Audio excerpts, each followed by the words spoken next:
ತಹಶೀಲ್ದಾರ್ ಅವರು ಕಾನೂನುಗಳನ್ನು ಉಲ್ಲಂಘಿಸಿ ರೈತರ ಮೇಲೆ ದೌರ್ಜನ್ಯವನ್ನು ಎಸಗಿ ರೈತರಿಗೆ ನಷ್ಟ ಉಂಟು ಮಾಡಿದ್ದಾರೆ ಅಂತ ರೈತ ವಿರೋಧಿಯಾಗಿ ಕಾರ್ಯನಿರ್ವಹಿಸ್ತಾ ಇರುವ ತಹಶೀಲ್ದಾರ್ ಅವರನ್ನ ಕೂಡಲೇ ಅಮಾನತುಗೊಳಿಸಬೇಕು ಅಂತ ರೈತ ಸಂಘದ ಜಿಲ್ಲಾಧ್ಯಕ್ಷ ಧನಂಜಯ ರಾಧ್ಯ ಅವರು ಸರ್ಕಾರಕ್ಕೆ ಒತ್ತಾಯ ಮಾಡಿದರು.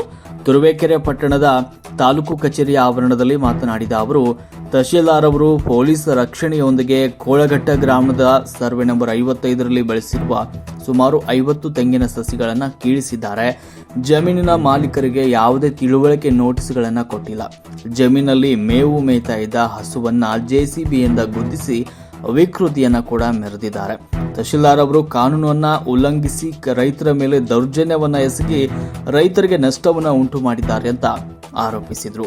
ರೈತ ವಿರೋಧಿಯಾಗಿ ಕಾರ್ಯನಿರ್ವಹಿಸ್ತಾ ಇರುವ ತಹಶೀಲ್ದಾರ್ ಅವರನ್ನ ಕೆಲಸದಿಂದ ಅಮಾನತುಗೊಳಿಸಬೇಕು. ಜೊತೆಗೆ ರಾಜುಗೌಡ, ಕೆಂಪೇಗೌಡ ಇವರಿಗೆ ಕಲ್ಲು ಗಣಿಗಾರಿಕೆ ನಡೆಸಲು ನೀಡುವ ಪ್ರದೇಶವು ಗಣಿಗಾರಿಕೆ ಮಾಡಲು ಸೂಕ್ತವಾದ ಪ್ರದೇಶವಾಗಿಲ್ಲ.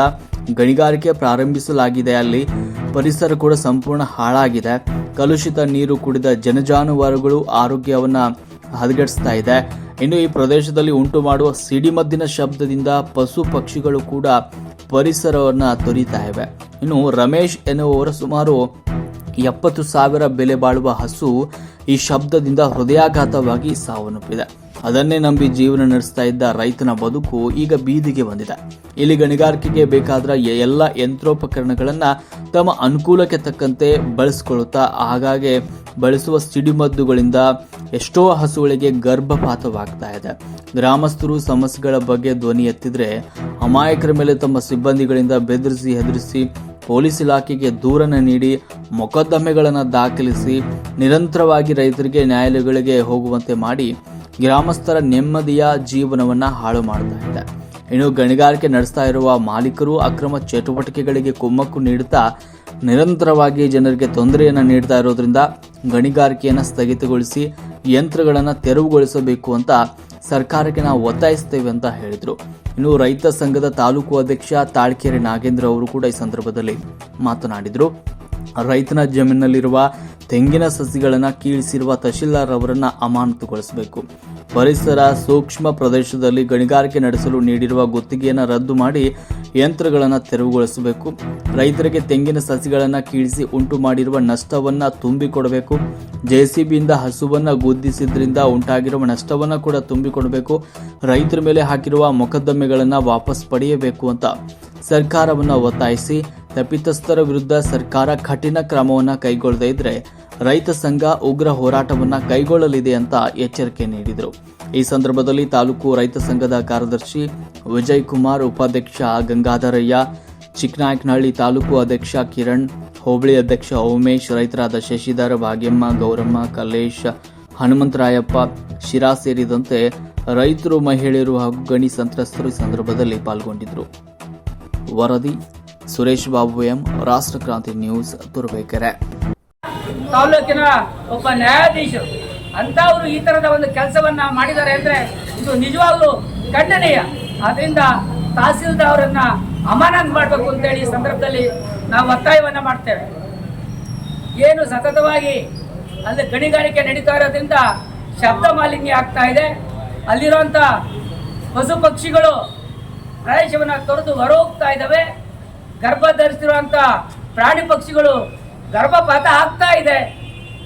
ಎಲ್ಲ ದೃಷ್ಟಿಯಿಂದ ಅಲ್ಲಿ ಗಣಿಗಾರಿಕೆಗೆ ಯೋಗ್ಯವಾದಂತಹ ಸ್ಥಳ ಅಲ್ಲ. ಆದ್ರಿಂದ ಸಂಪೂರ್ಣವಾಗಿ ಗಣಿಗಾರಿಕೆಯನ್ನ ರದ್ದು ಮಾಡಬೇಕು ಅಂತೇಳಿ ನಾವು ಎರಡನೇ ಒತ್ತಾಯವನ್ನ ಮಾಡ್ತಾ ಇದ್ದೇವೆ. ಸರ್ಕಾರಕ್ಕೆ ಒತ್ತಾಯವನ್ನ ಮಾಡ್ತಾ ಇದ್ವಿ. ಹಾಗೆ ಏನು ತೆಂಗಿನ ಸಸಿಗಳನ್ನ ಕೀಳುವಂತ ಸಂದರ್ಭದಲ್ಲಿ ಒಂದು ಜೆಸಿಬಿನಲ್ಲಿ ರೈತರ ಒಂದು ಹಸುವಿಗೆ ಗುದ್ದಿದ್ದಾರೆ. ಆ ಹಸು ಬಿದ್ದು ಸುಮಾರು 1 ದಿನದ ಕಾಲ ಅಲ್ಲೇ ಇದ್ದು ಈಗ ಚೇತರಿಸಿಕೊಳ್ತಾ ಇದೆ. ರೈತನಿಗೆ ಇವತ್ತು ನಷ್ಟ ಆಗಿದೆ. ಆ ರೈತನಿಗೆ ಆ ನಷ್ಟವನ್ನ ತುಂಬಿಕೊಡಬೇಕು. ನಿನ್ನೆ 5ನೇ ತಾರೀಕು ಈ ಸಿಡಿಮದ್ದನ್ನು ಸಿಡಿದಂಥ ಸಂದರ್ಭದಲ್ಲಿ ರಮೇಶ್ ಅನ್ನುವಂಥ ರೈತರ ಸುಮಾರು 70,000 ರೂಪಾಯಿ ಬೆಳೆ ಬಾಳುವಂಥ ಹಸು ಇವತ್ತು ಸತ್ತೋಗಿದೆ. ಇದಕ್ಕೆ ಪರಿಹಾರ ಕೊಡೋರು ಯಾರು? ಅವರ ನಷ್ಟವನ್ನು ತುಂಬಿಕೊಡೋರು ಯಾರು? ಕೂಡಲೇ ಸರ್ಕಾರ ಈ ಬಗ್ಗೆ ಎಚ್ಚೆತ್ತು ಆ ರೈತನಿಗೆ ಪರಿಹಾರವನ್ನು ದೊರಕಿಸಿಕೊಡ್ಬೇಕು ಅಂತೇಳಿ ಸಂದರ್ಭದಲ್ಲಿ ಒತ್ತಾಯವನ್ನ ಮಾಡ್ತೇವೆ. ಮತ್ತೆ ಅಲ್ಲಿ ಏನಾಗ್ತಾ ಇದೆ ಅಂತಂದ್ರೆ ಗಣಿ ಮಾಲೀಕರು ಪುಂಡ ಪೋಕಿಗಳನ್ನು ಕಟ್ಕೊಂಡು ಅಲ್ಲಿ ಲಾಬಿ ಮಾಡ್ತಿದ್ದಾರೆ. ಅಮಾಯಕ ರೈತರ ಮೇಲೆ ಕಿರುಕುಳವನ್ನು ಕೊಡ್ತಾ ಎದುರಿಸಿ ಬೆದರಿಸಿ ಅವರ ಮೇಲೆ ಸುಮಾರು ಒಂದು 5 ಮೊಕದ್ದಮೆಗಳನ್ನ ಹಾಕಿದ್ದಾರೆ. ದಿನನಿತ್ಯ ರೈತರು ಕೋರ್ಟಿಗೆ ಅಲಿಯುವಂಥ ಒಂದು ಪರಿಸ್ಥಿತಿಯನ್ನು ನಿರ್ಮಾಣ ಮಾಡಿದ್ದಾರೆ. ಜೊತೆಗೆ ಅಟ್ರಾಸಿಟಿ ಕೇಸನ್ನು ಸಹ ಬುಕ್ ಮಾಡಿದ್ದಾರೆ. ನೋಡಿ, ಇದು ಯಾವುದೇ ಕಾರಣಕ್ಕೂ ರೈತ ಸಂಘ ಸಹಿಸಲಿಕ್ಕೆ ಸಾಧ್ಯನೇ ಇಲ್ಲ.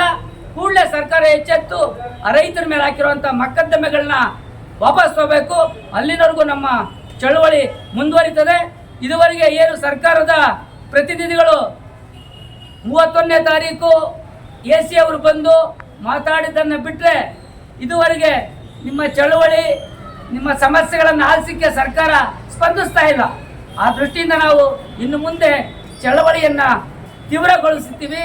ಈಗಲಾದರೂ ಎಚ್ಚೆತ್ತು ಉನ್ನತಾಧಿಕಾರಿಗಳು ಬಂದು ಸಮಗ್ರವಾಗಿ ತನಿಖೆ ಮಾಡಿ ಅಲ್ಲಾಗಿರುವಂಥ ರೈತರಿಗೆ ನಷ್ಟವನ್ನು ತುಂಬಿಕೊಡಬೇಕು, ಆ ಗಣಿಗಾರಿಕೆಯನ್ನು ನಿಲ್ಲಿಸಬೇಕು ಅಂತೇಳಿ ಈ ಸಂದರ್ಭದಲ್ಲಿ ನಾನು ಒತ್ತಾಯವನ್ನು ಮಾಡ್ತೇನೆ ಸರ್ಕಾರಕ್ಕೆ. ಅವರು ಸ್ಥಳೀಯ ರೈತರ ಜೊತೆ ವಿಚಾರ ಮಾಡಿದ್ರು, ಸಮಸ್ಯೆಗಳನ್ನು ಆಲಿಸಿದ್ರು.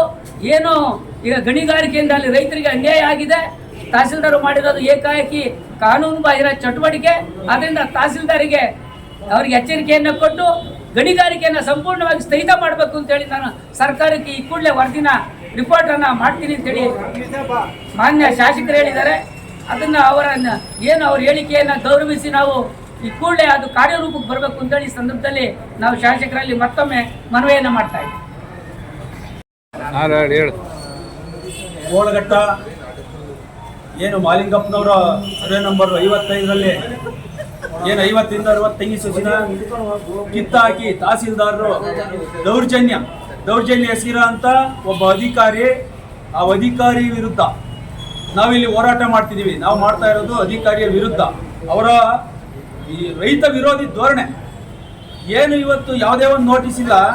30ನೇ ತಾರೀಕು ಟ್ರಾನ್ಸ್ಫರ್ ಆರ್ಡರ್ ಬಂದಿರುತ್ತೆ, 31ನೇ ತಾರೀಕು ಟ್ರಾನ್ಸ್ಫರ್ ಆರ್ಡರ್ ಇಶ್ಯೂ ಮಾಡಿದ್ದೀರಾ. 1ನೇ ತಾರೀಕು ಬೆಳಗ್ಗೆ ಹೋಗಿ ನೀವು ತೆಂಗಿನ ಸಸಿ ಕೀಳಕ್ಕೆ ಸ್ವಾಮಿ ನಿಮ್ಗೆ ಅಧಿಕಾರ ಕೊಟ್ಟವ್ರು ಯಾರು? ಸರಿ, ತೆಂಗಿನ ಸಸಿ ಕೀಳಿಸ್ಕೊಡಿ ಅಂತ ಯಾರು ನಿಮ್ಗೆ ಅರ್ಜಿ ಹಾಕಿದ್ದಾರೆ? ಯಾರು ಹೋಗಿ ಏನಕ್ಕೆ ಕಿತ್ತಿದ್ದೀರಾ? ನೀವು ಮಾಡಿರೋಂಥದ್ದು ಖಂಡನೀಯ. ಯಾವುದೇ ಒಬ್ಬ ರೈತ ಸಹಿಸುವಂಥದ್ದಲ್ಲ ಇದು. ಈ ವಿರೋಧದ ನಡುವೆ ನೀವು ಹೋಗಿ ಕಿತ್ತಿದ್ದೀರಾ ಅಂದ್ರೆ ಅಲ್ಲಿ ನಿಮ್ಗೆ ಯಾವುದೋ ಪ್ರಾಫಿಟ್ ಹೋಗಿ ಕಿತ್ತಿದ್ದೀರಾ. ನೀವು ಅವರನ್ನ ಲಂಚ ತಾಂಡಿದ್ದೀರಾ ಅಥವಾ ಹಣ ತಾಂಡಿ ಕೆಲಸ ಮಾಡಿದ್ದೀರಾ ಅಂತ ನಾವು ದೂರ್ತಾ ಇದ್ದೀವಿ. ಮಾನ್ಯ AC ಅವರು ಬಂದು 2ನೇ ತಾರೀಕು ಹೇಳಿರೋ ಅದೇನಾರ ಮಾಲಿಂಗಪ್ಪನಿಗೆ ಸೇರಿದ್ದೆ ಆಗಿದ್ರೆ ಆ ಭೂಮಿ ನೀವು ತೆಂಗಿನ ಸಸಿ ಕಿತ್ತಿರೋದು ನಿಮ್ಮ ದುಡ್ಡಲ್ಲೇ ನೀವು ಖರ್ಚು ಮಾಡಿ ಆ ಗಿಡ ನೆಡ್ಸ್ಕೊಡ್ಬೇಕು ಅಂತ ಹೇಳಿದ್ರು. ನಿನ್ನೆ ಬಂದಂಥ ತಹಸೀಲ್ದಾರರು ಬರೀ 65ರ ಬಾರ್ಡ್ರ್ ತೋರಿಸಿ 165ರ ಗಡಿ ತೋರಿಸಿ ಆಚೆಗೆ ಬಂದಿರ್ತೀರಾ. ಊಹಾಪೋಹ ಹೇಳ್ಬಿಟ್ಟು ಅಲ್ಲಿಂದ ತಪ್ಪಿಸ್ಕೊಂಬಂದಿದ್ದೀರಾ. ದಯವಿಟ್ಟು ನೀವೆಲ್ಲಿದ್ರು ಕರೆಸ್ತೀವಿ ಸ್ವಾಮಿ ತಹಸೀಲ್ದಾರ್ರೆ, ನೀವೆಲ್ಲಿದ್ರು ನಾವು ಕರ್ಸ್ಕೊಳಕ್ಕೆ ಗೊತ್ತಾಯ್ತು ಕರೆಸ್ತೀವಿ. ದಯವಿಟ್ಟು ಆ ರೈತನ ತೆಂಗಿನ ಸಸಿ ನಡೆಸ್ಕೊಡಿ ಫಸ್ಟ್ ನಿಮ್ಮ ಖರ್ಚಲ್ಲಿ. ನೀವೇನೇನು ತಪ್ಪು ಮಾಡಿದ್ದೀರಾ ಆ ತಪ್ಪನ್ನು ತಿದ್ಕೋಬೇಕು ಅಂದರೆ ಆ ರೈತನಿಗೆ ತೆಂಗಿನ ಗಿಡಗಳು ನಡೆಸ್ಕೊಡ್ಬೇಕು. ಯಾವುದೇ ಕಾರಣಕ್ಕೆ ಹೋರಾಟ ಬೇರೆ ಅಂತ ತಲುಪುತ್ತೆ. ಮಾನ್ಯ ಜಿಲ್ಲಾಧಿಕಾರಿಗಳು ಇದಕ್ಕೆ ಸ್ಪಂದಿಸಬೇಕು. ಜಿಲ್ಲಾಧಿಕಾರಿಗಳು ಬಂದಿಲ್ಲಿ ಸ್ಥಳ ಪರಿಶೀಲನೆ ಮಾಡಲಿ, ಅವ್ರಿಗೆ ಗೊತ್ತಾಗುತ್ತೆ ಸತ್ಯಾಂಶ ಏನು ಅಂತ. ದಯವಿಟ್ಟು ಜಿಲ್ಲಾಧಿಕಾರಿಗಳು 6ನೇ ದಿನ ಆದರೂ ಇಲ್ಲಿ ಬರದೇ ಇರೋದು ಖಂಡನೀಯ. ದಯವಿಟ್ಟು ಅವ್ರಲ್ಲಿ ಮನವಿ ಮಾಡ್ಕೊತಾ ಇದ್ದೀನಿ. ಜಿಲ್ಲಾಧಿಕಾರಿಗಳು ಸ್ಥಳಕ್ಕೆ ಬಂದು ಸ್ಥಳ ಪರಿಶೀಲನೆ ಮಾಡಿ ಆ ರೈತನಿಗೆ 65ನೇ ಸರ್ವೆ ನಂಬರಿಗೆ ಹೊಂದಿಕೊಂಡಂತೆ 2 ಎಕರೆ ಗೆದ್ದಿರೋದವನು, ಅದು ಮಾಲಿಂಗಯ್ಯನ ಜಮೀನು. ಹಂಗಾಗಿ ಆ ಮಾಲಿಂಗಯ್ಯನ ಜಮೀನಲ್ಲಿ ಸಸಿ ಕೀಳಕ್ಕೆ ಯಾವ ಅಧಿಕಾರ ಯಾರಿಗೂ ಇಲ್ಲ. DC ಅವ್ರಿಗೂ ಇಲ್ಲ, AC ಅವ್ರಿಗೂ ಇಲ್ಲ, ತಹಸೀಲ್ದಾರ್ಗೂ ಇಲ್ಲ. ಆ ತೆಂಗಿನ ಗಿಡಗಳನ್ನ ನಾವು ನಡೆಸ್ತೀವಿ. ಅದೇನು ದಬ್ಬಾಕ್ತೀರಾ, ನಿಮ್ಮ ಕಾನೂನು ಏನೈತೆ ದಬ್ಬಾಕೇಳಿ ನಾವು ಗಿಡ ನಡೆಸ್ತೀವಿ ಅಂತ ಹೇಳಿ ನಮ್ಮ ಮಾತು ಮುಗಿಸ್ತೀವಿ.